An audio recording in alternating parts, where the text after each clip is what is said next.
Halo semuanya, saya Danu Maulana Ampranovic, mahasiswa Pendidikan Ekonomi Koperasi Fakultas Ekonomi Universitas Negeri Semarang, angkatan tahun 2020. Di video ini saya akan membahas terkait analisis berita internasional mengenai yang berjudul Konflik Rusia dan Ukraina Perburuk Situasi Ekonomi Global. Berita ini saya dapatkan yang bersumber dari mediaindonesia.com.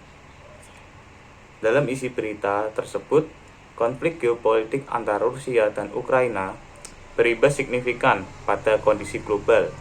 Perang itu menyulut kenaikan inflasi akibat melambungnya harga pangan dan energi dunia. Hal ini dinilai turut memberi dampak kepada Indonesia. Perang Rusia dan Ukraina juga dinilai memperburuk situasi pemulihan dunia. Pasalnya, sejumlah negara masih merangkak dari dampak pandemi COVID-19 dan kini harus menghadapi dampak dari konflik kedua negara tersebut. Kita semuanya pasti sudah tahu kan, dan tidak asing lagi tentang negara Rusia dan Ukraina. Lantas, kenapa kedua negara ini sedang mengalami timbul suatu perseteruan? Singkatnya begini, Rusia menginvasi Ukraina dikarenakan sebuah pernyataan dari Presiden Ukraina Zelensky memutuskan ingin bergabung dengan NATO. Hal ini tentunya membuat keberadaan atau eksistensi Rusia mulai tidak aman dan sulit akan berkembang karena di negara Ukraina ini nantinya akan dibangun pangkalan militer NATO.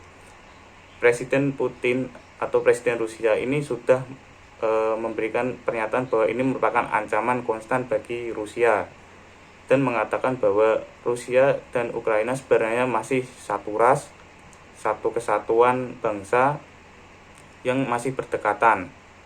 Oleh karena itu, tujuan dilakukan invasi ini adalah untuk mengganti rezim pemerintahan Ukraina yang saat ini tuh lebih condong ke arah barat ya, ke organisasi NATO, serta untuk demilitarisasi Ukraina. Kurang lebih seperti itu. Oke, untuk lebih dalam lagi terkait analisis, invasi Rusia ke Ukraina sudah pasti membuat banyak hal yang akan terpengaruh. Tentunya juga dampak yang ditimbulkan tidak hanya diterima oleh negara yang berperang, namun juga negara-negara lainnya akan menerima dampak terhadap peristiwa konflik ini. Satu hal yang pasti, konflik ini tuh mempengaruhi ekonomi global. Pada saat menginvasi Ukraina, Rusia ini sudah banyak dikecam oleh negara-negara barat, termasuk organisasi NATO. Organisasi NATO atau negara-negara ini mulai melakukan embargo hingga memberikan sanksi ekonomi kepada Rusia, di antaranya dengan membekukan atau memblokir Rusia dari keanggotaan SWIFT, di mana SWIFT ini tuh merupakan jaringan sistem keuangan Bank Dunia, sehingga membuat Bank Federal Rusia tak lagi bisa mengakses cadangan mata uang negaranya. Langkah ini dilakukan supaya mencegah Rusia memanfaatkan dana kekayaan negaranya atau National Wet Fund, yaitu dana kekayaan negara darurat. Nah, dibekukannya Rusia dari SWIFT ini tuh membuat warga negaranya di belahan dunia lain ini tidak bisa melakukan transaksi keuangan. Efeknya apa? Efek sanksi ekonomi dari negara-negara NATO membuat perdagangan baik negara Rusia dengan negara lainnya ini menjadi terhambat. Otomatis membuat jalur perdagangan maupun fasilitas ekonomi menjadi sangat tertutup. Seperti jalur perdagangan pada rute darat yang menghubungkan Asia Eropa pun diblokir. Lalu rute udara di mana pesawat terbang tidak diperbolehkan melintasi maupun mendarat di wilayah Rusia. Begitupun sebaliknya pesawat Rusia tidak boleh mendarat di negara lain. Lalu di rute laut semuanya akses pelabuhan ditutup. Akibatnya apa? Akibatnya pengiriman barang impor maupun ekspor tidak dapat berjalan dengan lancar. Hal ini tentunya akan merambat berdampak besar pada harga komoditas. Berkaitan dengan ditutupnya perdagangan ekspor impor, sudah pasti akan terjadi kelangkaan komoditas dari hilangnya perdagangan antara Rusia, Ukraina dengan negara-negara lain. Dampak yang mulai sudah terjadi ini yaitu harga-harga komoditas utama seperti minyak bumi, gas, bahan tambang, hingga gandum mengalami kenaikan cukup tinggi. Berdasarkan analisis dari Economist Intelligence, harga minyak bumi akan berada di atas $100 per barelnya. Harga gas akan meningkat 50%, serta kenaikan juga terjadi pada bahan tambang komoditas utama Rusia, Ukraina seperti aluminium, titanium, palladium, dan nikel. Dari penjelasan di atas, tentunya Rusia mendapatkan konsekuensi atau memiliki konsekuensi yang paling besar terhadap perekonomiannya. Akan tetapi, sanksi ekonomi yang diterima Rusia ini sebenarnya tidak terlalu berdampak signifikan bagi perekonomian Rusia.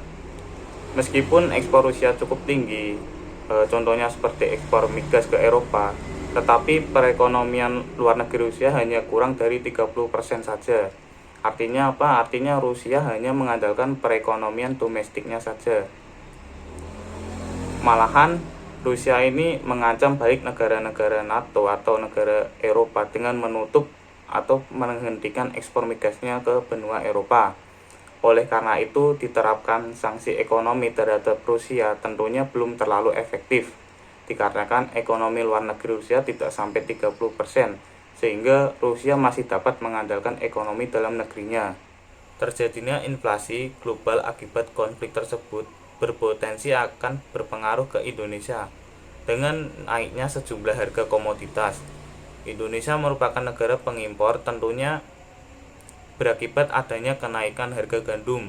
Ini disebabkan oleh kebergantungan impor gandum dari Ukraina. Lalu juga suplai minyak BBM dari Rusia mengalami kenaikan harga. Mengingat Rusia adalah salah satu produsen terbesar minyak dunia, pastinya akan berpengaruh terhadap beban subsidi pemerintah. Kenaikan harga minyak ini juga mempengaruhi juga pada transportasi dan industri. Hal ini mengakibatkan harga seluruh ekonomi di Indonesia akan semakin tinggi dan mendorong pemerintah untuk menaikkan harga BBM. Selain itu juga pasar modal Indonesia semakin melemah dikarenakan dolar menjadi aset yang stabil, sehingga akan semakin menguatnya mata uang dolar dan tentunya berakibat pada nilai tukar rupiah yang semakin lemah. Saran dari saya berkaitan kenaikan harga komoditas, mungkin kita bisa merencanakan dalam jangka panjang dengan mulai menyadarkan rakyat Indonesia bahwa perlu diupayakan transisi energi yang bersifat ke arah sustainable atau berkelanjutan dan berganti ke sumber energi terbarukan. Hal ini menjadi suatu keharusan agar bisa mendapatkan alternatif dibandingkan masih tetap bergantung pada bahan bakar minyak. Yang bisa kita lakukan waktu dekat ini hanya dengan menerima kenaikan harga minyak dunia, tetapi juga harus dapat menjaga ketersediaan suplai atau pasokan minyak. Jadi jangan sampai karena harganya naik malah kemudian ada kekurangan, hingga akan ada terjadi kelangkaan terhadap minyak termasuk juga komoditas lainnya. Sekian, terima kasih.